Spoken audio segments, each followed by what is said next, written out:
And this is उनके लिए, हमारे लिए तो स्क्रीन दिक्कत में आ गई है। खैर, लेकिन चलिए सवाल जवाब के सिलसिले की शुरुआत कर रहा हूं। आज झारखंड, मुंबई और अरे 2 मुंबई से 2 झारखंड से कोइंसिडेंस है। सबसे पहले झारखंड से शालिनी जी जुड़ती हुई, बाकी शायद डायरेक्टर साहब अपना काम ढंग से नहीं कर रहे हैं, बाकी लोग अब तक पैच नहीं हुए, नहीं जुड़ पा रहे हो तो आप फोन लाइन पे जुड़िए डायरेक्टर साहब। Shalini ma'am, good afternoon. आपको देख के लग रहा है झारखंड में अच्छी ठंड पड़ रही है। शालिनी मैम, ऑडियो आ रहा है? डायरेक्टर साहब आ रहा है क्या आपके पास? जी जी जी, झारखंड में मैंने काफी बोला मेरे ठंड कान है। में कुछ इशू आ गया। शालिनी मैम, कब से हो स्टॉक मार्केट में आप? स्टॉक मार्केट एक्चुअली मैं लंबी छुट्टी पर चली गई थी, क्योंकि लगभग 20 इयर्स पहले मैं ट्रेडिंग किया करती थी। And then I got involve on in all that socio and home responsibilities. फिर अभी मैंने रिसेंटली 1 मंथ से शुरू किया है। 20 साल पहले स्टॉक मार्केट में थे, फिर अपनी जी, रिस्पॉन्सिबिलिटीज पूरी करने के लिए स्टॉक मार्केट से थोड़ा सा हटे और छोड़ अब दिया। वापस आए हो। आप मतलब Yes. पहले जब करते थे तो कुछ स्टॉक्स तब के रखे हुए हैं अब तक, ये सब लिक्विडेट कर दिए थे नहीं फिर हटे नहीं, थे स्टॉक सारा मार्केट? बेच दिया था। उस समय काफी लोअर पे एसीसी एमएनएम वगैरह 400 500 150 वाले रेंज में थे। अभी तो काफी अफसोस होता है। नहीं, ट्रू। ऐसे चलिए, वो तो ठीक है। शालिनी मैम, खुद ही अपने स्टॉक्स आइडेंटिफाई करते हो? कैसे होती है ट्रेडिंग, कैसे होती है इन्वेस्टमेंट? जी, आईसीआईसीआई डायरेक्ट का मैंने रखा है और कुछ उस पे पिक्स लेती हूँ और आपका शो देखा करती हूँ रेगुलर, और आइडेंटिफाई करती हूँ उससे। एंड अभी जो मैंने फ्रेश ट्रेड शुरू किया उसमें मैं 2 से 3 साल लॉन्ग टर्म जाना चाहती हूँ, मिनिमम 2 से 3 साल। अच्छा शालिनी मैम, पहला सवाल कौन सा? पहला तो मैं आईटीसी के काफी ब्लड बात देखा इसमें हमने। आईटीसी के मैंने 100 शेयर्स लिए थे एट द रेट ऑफ 350.26 मैंने लिया था। ये अभी तो गिरावट में अभी लिया था कि पहले का लिया हुआ है? नहीं, अभी अभी गिरावट में लिया था, अभी और गिरते जा रहे हैं। तो क्या करना है इसे, और मैं एवरेजिंग करूं क्या? मीन्स मैं और ले सकती हूँ या क्या इसका नियर बाय फ्यूचर दिख रहा है? इसमें फ्रेश एंट्री पॉसिबल है या 100 शेयर्स पर ही रहने दूं?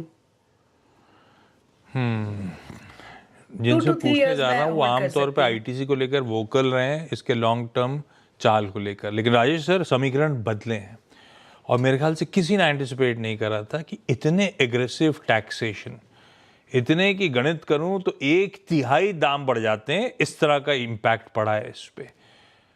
पहले दबाव आया था और अब मेरे ख्याल से फ्रेश राउंड ऑफ सेलिंग इसीलिए है क्योंकि गोरे लौट के आए छुट्टी के बाद।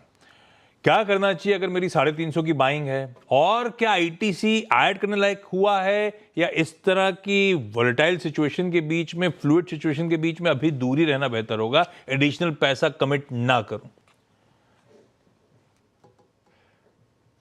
Good afternoon Ashish ji. बाकी भी जो महिला मित्रगण जुड़ी है पैनल में और जुड़ने वाली हैं, सबको नमस्कार। और आपने तो पहले ही कह दिया कि आईटीसी के बारे में मैं बहुत वोकल रहता हूं और आज भी अपने स्टैंड पे हूं। आपको बता दूं, वॉरेन बुफेट साहब का आपको पता ही होगा, एक बहुत फेमस कोट है, buy when there is blood on the street. So ITC के लिए ये एक खरीदारी का मौका है। 10-20 रुपया को नजरअंदाज करें, लंबी अवधि का नजरिया रखें। ये जो ड्यूटी वगैरह की बात हो रही है, एक्साइज वगैरह बढ़ा है, उस वजह से 22 से 28% कॉस्ट इंक्रीज हो जाएगा। 2 से 3 रुपया पर सिगरेट के इनके दाम बढ़ाने होंगे। अब देखने वाली बात सिर्फ ये होगी कि ये पास ऑन एक बार में करते हैं या स्टैगर्ड भाव में करते हैं, वही थोड़ी सी हो सकता है शॉर्ट टर्म में प्रेशर बनाए। अदरवाइज अगर आप देखो तो डेट फ्री कंपनी है, केवल सिगरेट ही नहीं, FMCG, paper board, packaging, agri business में है, इंफॉर्मेशन टेक्नोलॉजी आईटी में है, लिक्विडिटी बहुत अच्छी है, कैश पॉजिटिव बैलेंस शीट है, आरओई आरओसी 28 और 37% के आसपास है। मुझे लगता है सारे पायदान पे खरी उतरती है कंपनी। कॉर्पोरेट गवर्नेंस का कोई इशू नहीं है। आप थोड़ा सा लंबी अवधि का नजरिया रखें, इसमें निवेश करें। डिविडेंड यील्ड भी आज की डेट में 4.5-5% के आसपास बैठ रही है, तो मैं समझता हूँ बैंक एफडी के लायक आपको ये रिटर्न तो ऐसे ही दे देगा, और कोई भी जंप आता है तो एक एक्स्ट्रा गेन होगा। ये खरीदारी का मौका है, और नहीं भी खरीदना चाहती हैं तो बिल्कुल बनी रहें। Once a bull always a bull. लीजिए भाई, ये इतनी खराब परिस्थिति में भी अच्छी चीजें ढूंढ लाए हैं वो कि अब तो डिविडेंड डील और अट्रैक्टिव हो गई है और स्टॉक चल गया तो सोने पे सुहागा। मतलब कि शालिनी मैम जो होल्डिंग्स हैं वो तो रखे ही रखें, और ऐड करें या अभी और ऐड ना करें? और ऐड करना है क्या? हाँ राजेश सर। मेरे मेरे हिसाब से तो आपको कम से कम साल से 1.5 साल का मिनिमम नजरिया रखें, और ऐड करें। लीजिए भाई, कन्विक्शन के साथ ऐड करिए, राजेश सर का ये मानना है। हो सकता है जितना भाव में डैमेज होना तो ऑलरेडी हो चुका है। मुंबई से हीना महातो जी जुड़ती हुई। हीना मैम, गुड आफ्टरनून, सवाल पूछें। Good afternoon sir. Good afternoon. Sorry मैं कनेक्ट नहीं हो पा रही हूँ जूम पर। हाँ, मेरा तो मूड ऑफ हो गया था जैसे पता चला आप फोन पे जुड़ रहे हो। हीना मैम, सवाल क्या है? 1 घंटे से पर हो नहीं पा रहा है। कोई नहीं, अगली बार फिर जुड़ेंगे अपन। आज का सवाल? हाँ, आज का मेरा सवाल है कि मैंने गोकेक्स 25 लिया है, 26 सितंबर को लिया है। क्या अमाउंट था, क्या भाव था? 750। आज ही सारा मामला गड़बड़ा गया उसका, तो जितना गिरावट आई है मतलब आज ही डैमेज, और तगड़ी गिरावट है। मतलब हीना मैम, लंबी अवधि की सोच के लिया था या ट्रेडिंग वेडिंग का मूड था? इन्वेस्टर के हिसाब से ही 1 पक्का? Year maximum. 1 year maximum. और राजेश सर, आज गड़बड़ा गया है मामला और शायद उस बिल का डर है जो ट्रम्प साहब लेके आना चाहते हैं। रशिया के साथ जो जो धंधा करेंगे उनका सब कुछ मंदा कर देंगे वो। तो आईटी भी शायद ठंडा इसीलिए पड़ा, और गोकेक्स तो आज मेरे ख्याल से अब 11-12% लास्ट मैंने देखा था। सब उठाना जरा स्क्रीन पे, ये देखिए आप, मूड बिगड़ा हुआ। ट्रेड डील तो नहीं हो रही, ऊपर से अब सरदर्द ये कि मामला और गड़बड़ा ना रहा हो। ऐसे में गोकेक्स जैसे स्टॉक जिनका लार्जली सारा एक्सपोजर यूएस का, यूरोप में तो नाम मात्र का काम करते हैं, लास्ट मेरी चर्चा हुई थी इनसे, क्या करना चाहिए ऐसे स्टॉक्स में? आप दूरी रहूं क्या?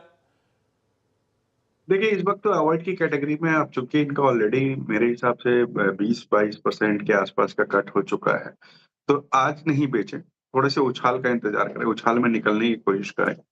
जो दिक्कत यूएस की तरफ से आई है वो तो अपनी जगह है। अगर दूसरी तिमाही में नतीजे भी देखें तो बेहद खराब आए थे, 71% के आसपास बॉटम लाइन में ड्रॉप था।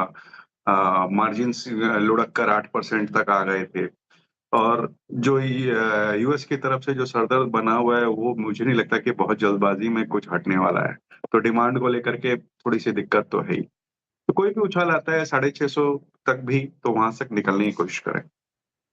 एक्चुअली अच्छी कंपनी है लेकिन मैक्रोज गड़बड़ा गए और हमारे हाथ में नहीं है, कुछ पता ही नहीं कितना टाइम हो गया वो ट्रेड डील सील नहीं हो रही, और अब तो कोई बात ही नहीं करता उसकी। ऊपर से ये एडिड सरदर्द आ रहे हैं। मैम, उछाल में इस समय तो बिकवाली करने के मौके ढूंढिए, गोकेक्स से निकलने के मौके ढूंढिए। मुंबई से ही फोन लाइन पे कल्पना, लो सब मुंबई वाले फोन पे जुड़ रहे हैं, झारखंड वाले साक्षात नजर आ रहे हैं। खैर ठीक है, कल्पना मैम सवाल पूछें। Good afternoon. सर मेरे पास BHEL का शेयर है 75। 282 की खरीद है।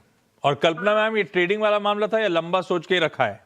लंबा सोच के ही रखा है। एवरेज प्राइस मेरा 282 है। समझ गया। Rajesh sir, BHEL long term वालों के लिए कैसा लग रहा है भाई? आपको रखना चाहिए कल्पना मैम को? देखिए, एक बहुत स्ट्रांग कंपनी है, पावर में इनके अच्छे ऑर्डर बुक है, और ऑर्डर इनटेक की मोमेंटम बने रहने की मैनेजमेंट को क्लियरली ऐसी मंशा उन्होंने दिखाई थी कि ऐसा हो सकता है आगे पिछले कॉन कॉल में। पाइपलाइन भी बहुत स्ट्रांग है, रेलवे और रिन्यूएबल एनर्जी वगैरह से भी इनके अच्छे ऑर्डर आने की संभावनाएं हैं। मुझे लगता है कि इस वक्त बने रहने चाहिए, 320 के टारगेट रखें। मार्जिन्स में भी सुधार देखा गया पिछली तिमाही में, और इस वक्त वैल्यूएशन भी ठीक ठाक हो गए हैं, तो 320 के टारगेट के साथ यहाँ बने रहने की सलाह रहेगी। होल्ड करिए मैम। फंडामेंटली 320 के प्राइस टारगेट्स हैं, और आपके भाव से तो खैर इस समय ऊपर भी चल रहा है, तो आपका कंफर्ट भी है, बने रहेंगे इस काउंटर के साथ। शालिनी मैम, अगला सवाल। जी। मैंने HDFC बैंक लिया था। लगा कि अब इससे नीचे नहीं जाएगा, but again blood bath is going on. मैंने 25 शेयर्स लिया था 987.34 के रेट्स पर। तो क्या इसमें अभी और ऐड ऑन करूं, क्योंकि मेरा 100 का टारगेट है, तो किस लेवल्स पे मैं और परचेज कर सकती हूँ? 100 का टारगेट, 100 खरीदने का स्टॉक्स है ना? जी जी। वो आप 20 साल बाद लौटी थी तो गोरे आप ही का इंतजार कर रहे थे, आपने लिया, उन्होंने दे दिया आपको। खैर, HDFC बैंक, राजेश सर, मामला तो वाकई गड़बड़ा गया है, और मतलब डिलीवरी बेस्ड खूब सेलिंग, 2000 और कल 4000 करोड़ रुपए, इस तरह से डिलीवरी बेस्ड सेलिंग चल रही है HDFC बैंक में। पता नहीं क्या बुरा लग गया इन लोगों को। हम रिटेल वाले लॉन्ग टर्म होल्डर्स क्या करें HDFC बैंक में? और शालिनी मैम, 25 से 100 पे ले जानी है अपनी होल्डिंग, कैसे बढ़ाऊं? इन लेवल्स पे खरीद डालूं, इंतजार करूं, करना क्या चाहिए? देखिए, जो है उसमें बनी रहे, नई खरीदारी के लिए और 15-20 रुपए टूटने का इंतजार करें। बहुत स्ट्रॉन्ग बैंक है, प्राइवेट सेक्टर में सबसे बड़ी बैंक है और आज की डेट में अगर आप देखो तो मर्जर के बाद विश्व के 10 बड़े बैंकों में इसका नाम आने लगा। तीसरी तिमाही के जो आंकड़े आए उस हिसाब से डिपॉजिट इनके 12 सवा 12% बढ़े हैं। मार्जिन में फर्स्ट हाफ में हालांकि प्रेशर देखा गया था, लेकिन सेकंड हाफ में सीआरआर कट वगैरह के बाद मार्जिन्स में सुधार नजर आएगा और हमारे हाउस का अनुमान है कि इस साल ये 80,000 करोड़ के आसपास की बॉटम लाइन डिक्लेयर करेंगे। तो ये शॉर्ट टर्म ब्लिप्स जो होते हैं इसको नजरअंदाज करें। एचडीएफसी, आईटीसी, ये सब जो लार्ज कैप की दिग्गज कंपनियां हैं, इसमें थोड़े लंबी अवधि का नजरिया रखें और राइड करें। 920 तक आता है तो और भी ऐड कर सकती हैं। गिरावट में ऐड करेंगे, यहाँ से 10-20 रुपए और टूटे 920 मोटा मोटी उन लेवल्स पे अट्रैक्टिव हो जाएगा राजेश सर के लिहाज से लॉन्ग टर्म के लिए। अभी मत ऐड करिए, गिरावट का इंतजार करिए, लेकिन हाँ ऐड करेंगे लंबी अवधि के लिए, कन्विक्शन कंटिन्यू करेगा। हिना मैम, अगला सवाल मैम। सर अगला सवाल मेरा टाटा पीवी पर है। हाँ, तो मैंने 50 लिया है एट द रेट ऑफ 350 8 दिसंबर को। तो 8 दिसंबर को, 8 दिसंबर तो आज ही है। नहीं, नहीं, 8 एक महीने पहले, ओ सॉरी, 8 तो 8 जनवरी हो गई, सॉरी साल बदल गया है। और 1 महीने पहले लिया हुआ टाटा पीवी। और हिना मैम लंबी अवधि के लिए है ना? या लंबी अवधि। राजेश सर, पीवी कैसा लगता है? क्योंकि अभी भी वो जेएलआर वाला मामला फंसा हुआ है, इसके ग्लोबल एक्सपेंशन ही इसके लिए गड़बड़ा गया। अच्छा, टाटा मोटर्स की गाड़ियों पे बेट करना है तो पीवी वर्सेस सीवी, आपका प्रेफरेंस कहां जा रहा होगा ये भी बताना। देखिए, पहले तो आता है कि टाटा मोटर्स पीवी में जो जीएलआर की तरफ से दिक्कत आई, होलसेल के वॉल्यूम 43% के आसपास गिर गए, रिटेल के वॉल्यूम 25% के आसपास गिर गए और ये दिक्कत फिलहाल बनी रहने वाली है। कई कारणों से कि डिमांड स्लो डाउन हो रही है, यूएस में जो टैरिफ की दिक्कतें चल रही है, कुछ ये लोग ओल्ड जैगुआर मॉडल्स को हटा रहे हैं, उस सब चीजों को लेकर के ये दिक्कत चल रही है। मुझे लगता है कि वो दिक्कत अपनी जगह बनी रहने वाली है। इवन ईवी में जो डोमेस्टिक मार्केट में ईवी में जो मोमेंटम बना था वो भी अब थोड़ा सा ठंडा पड़ता हुआ नजर आ रहा है।